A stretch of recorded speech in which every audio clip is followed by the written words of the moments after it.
नमस्कार दोस्तों।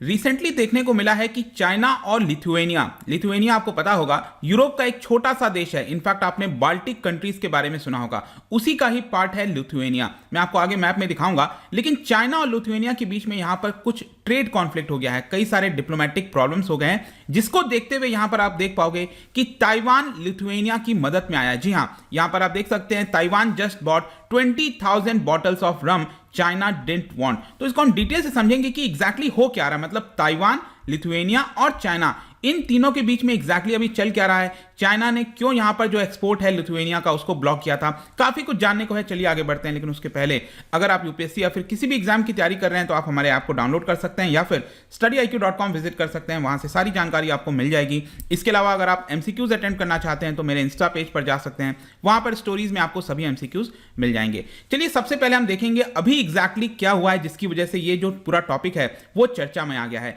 आप एक प्रकार से कह सकते हैं कि ताइवान ने लिथुएनिया की तरफ एक unique display of diplomatic solidarity दिखाई है। देखो सबसे पहले ध्यान रखना, लिथुएनिया की हम बात करें, यूरोप के अंदर जैसा कि आप देख सकते हैं जो नदर्न साइड यहां पर आपको पता है बाल्टिक सी है। तो बाल्टिक सी से जुड़े हुए ये जो देश है ना, एस्टोनिया, लैटविया और लिथुएनिया, ये जो तीन देश हैं इसी को बाल्टिक नेशंस कहा जाता है। तो यहां पर हम बात कर रहे हैं लिथुएनिया की, इस कंट्री के बारे में। तो बेसिकली क्या हुआ है कि ताइवान ने लिथुएनिया की यहां पर मदद की है और करीब 20,400 बॉटल ऑफ लिथुएनियन रम, मतलब एक प्रकार से जो लिकर है, उसको परचेज किया है, क्योंकि यहां पर चाइना ने लिथुएनिया का जो एक्सपोर्ट है उसको ब्लॉक कर दिया था। मतलब लिथुएनिया यहां पर प्रोडक्शन कर चुका था, उसको समझ नहीं आ रहा था अब इसका क्या करें, चाइना ने यहां पर ट्रेड ब्लॉक कर दिया और इसी की वजह से ताइवान एक प्रकार से सपोर्ट में आ गया लिथुएनिया के। और बेसिकली आप कह सकते हैं ताइवान की जो कंपनी ने खरीदा है लिथुएनिया का ये लिकर, वो ताइवान की स्टेट ओन्ड कंपनी है, जो गवर्नमेंट की कंपनी होती है ना, इसका नाम है Taiwan tobacco and liquor company. उन्होंने यहां पर जो पूरा कंसाइनमेंट है लिथुएनिया का वो खरीद लिया। और आप देख भी सकते हो इस कंपनी के द्वारा स्टेटमेंट आया था कि TTL stood up at the right time and purchase the rum, जो कि ताइवान उसको लाया गया। और Lithuania supports us, we support Lithuania, और TTL calls for a toast to that. तो बेसिकली यहां पर लिथुएनिया और जो ताइवान है वो आपस में काफी ज्यादा क्लोज हो गए और उसका जो मेन कारण है वो चाइना है। वैसे अगर आप देखोगे पूरे विश्व भर में आजकल के डेट में जो भी कुछ होता है उसमें कहीं ना कहीं चाइना जरूर शामिल होगा। चाइना कुछ ऐसी हरकतें करता है जिसकी वजह से दो देश करीब आ जाते हैं, क्योंकि यहां पर उसकी आदत है अक्सर परेशान करने की। और इनफैक्ट मैं आपको बता दूं कि ये जो सपोर्ट किया जा रहा है ताइवान के द्वारा वो सिर्फ अल्कोहल तक सीमित नहीं है। यहां पर देखोगे तो लिथुएनिया के जो कई सारे जो चॉकलेट्स हो गए और भी कई सारे प्रोडक्ट्स हो गए, उसकी भी डिमांड ताइवान के अंदर बढ़ गई है। मतलब ताइवान के लोग लिथुएनिया के प्रोडक्ट को यहां पर चाहते हैं। और इनफैक्ट यहां पर एक और न्यूज आप सुन पाएंगे कि ताइवान $200 मिलियन का जो इन्वेस्टमेंट है वो लिथुएनिया के अंदर करने वाला है। तो बेसिकली आई होप कि आप समझ पा रहे होगे कि यहां पर प्रॉब्लम क्या हुआ। प्रॉब्लम हुआ चाइना और लिथुएनिया के बीच में।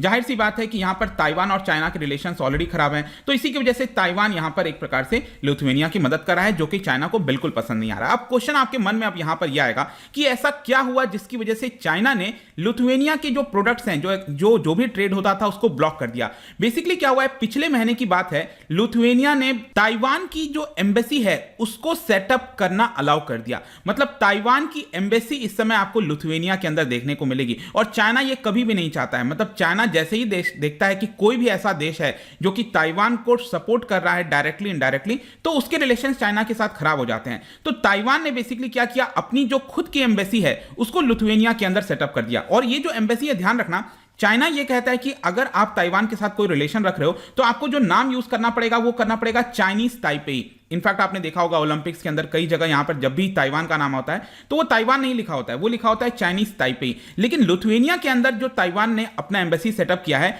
उसमें नाम लिखा है ताइवान। मतलब ये क्लियर इंडिकेशन है कि लिथुएनिया एक प्रकार से सपोर्ट कर रहा है ताइवान को, उसके कॉज को, जो कि चाइना बिल्कुल पसंद नहीं आ रहा है। इनफैक्ट आप देख सकते हैं पिछले साल मई की बात है, जो बीजिंग के द्वारा, चाइना के द्वारा एक ग्रुप को स्टार्ट किया गया था, 17+1 ग्रुप। बेसिकली इस ग्रुप के तहत चाइना ये चाहता था कि यूरोपियन देश के साथ जो रिलेशन है उसको बेहतर किया जाए। तो उस समय भी क्या हुआ, लिथुएनिया ने उसे बैकआउट कर गया। लिथुएनिया का कहना था कि नहीं, हम इस ग्रुप में नहीं शामिल होंगे। ऑल्दो अगर आप चाइना का बयान देखोगे तो चाइना का कहना है कि देखिए हमने कोई एक्सपोर्ट्स वगैरह यहां पर ब्लॉक नहीं किया है, लेकिन एक प्रकार से लिथुएनिया जिस प्रकार से ताइवानी सेपरेटिज्म को बढ़ावा दे रहा है वो हमें पसंद नहीं आ रहा है। इनफैक्ट चाइना ने क्लेम किया है कि ये उसकी सॉवरेनिटी और टेरिटोरियल इंटीग्रिटी को चैलेंज किया जा रहा है। ये एक प्रकार का बैड प्रेसिडेंट है इंटरनेशनली, और इसी की वजह से हम इस तरह के थोड़े बहुत जो कदम है वो यहां पर ले रहे हैं। और और जहां तक ट्रेड की बात है, बीजिंग ने बेसिकली क्या किया है ना कि जो लिथुएनिया को एक प्रकार से कंट्री ऑफ ओरिजिन जो है उससे डिलिस्ट कर दिया है। तो क्या होता है कि जब भी कोई प्रोडक्ट लिथुएनिया से चाइना के अंदर एंटर करेगा,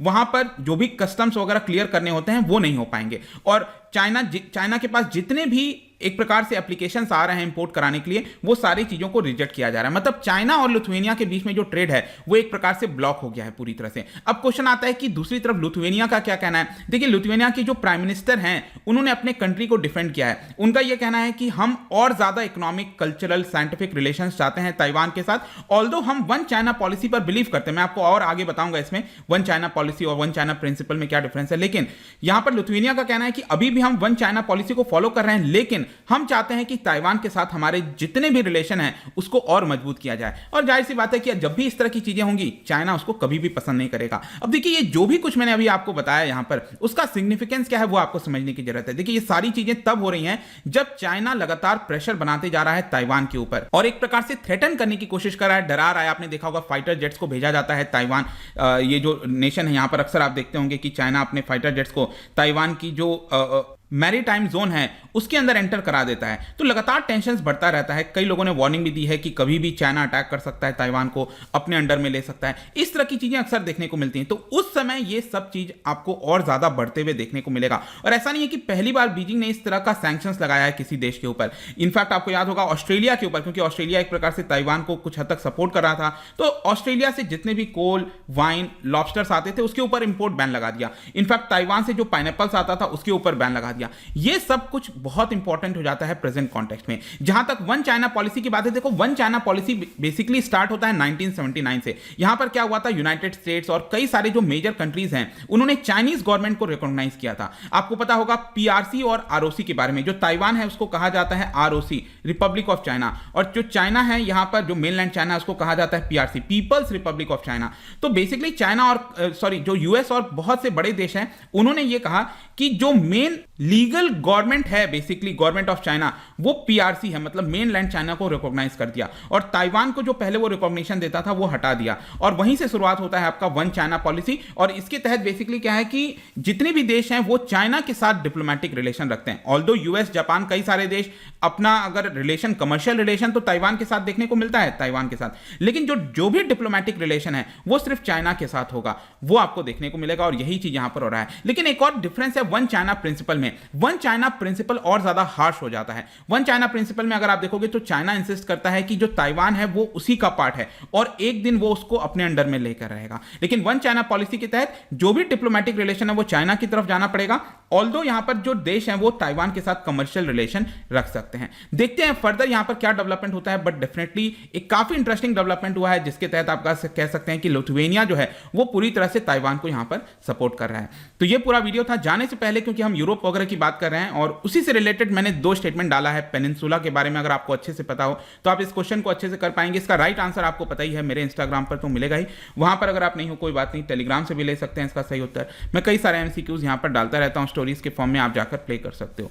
बाकी अगर आपको पीडीएफ चाहिए तो टेलीग्राम पर आइए, अलग अलग सोशल मीडिया पर भी आप जुड़ सकते हैं। साथ ही साथ यूपीएससी या फिर किसी भी एग्जाम की तैयारी कर रहे हैं तो आप हमारे ऐप को डाउनलोड कर लीजिए। आई होप कि वीडियो आपको पसंद आया होगा। मिलता हूं आपसे next time. Till then, thank you very much, see you soon.